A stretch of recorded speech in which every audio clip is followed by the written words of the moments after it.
Well, the issue for us is that the day after the referendum, we met with government.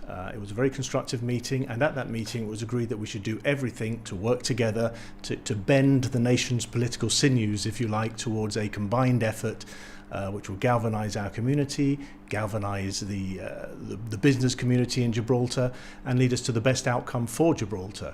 But since then, we've found that those calls, those agreements made with government have been largely insincere insofar as we've had no communication with government, they've had no communication with us, and we find ourselves in a position of finding out the government's intentions through media, basically. You point out it's a difficult and, of course, busy time. Doesn't it make sense for the government to be tackling the issues at hand instead of meeting with the opposition?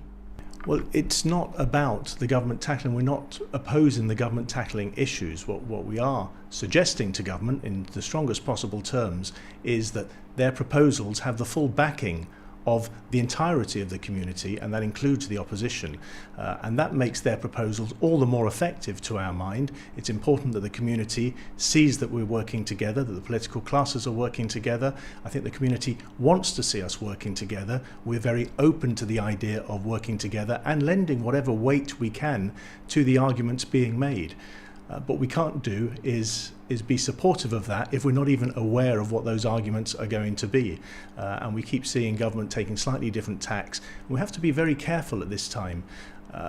We have to be very clear about what this community needs and how we take advantage of any opportunities that may exist in the journey ahead, but equally how we watch out for any pitfalls or bumps in the road that may exist in that journey ahead. We want to be part of the journey. It's important that this community is part of the journey with the UK, but what we don't want to be is taken for a ride.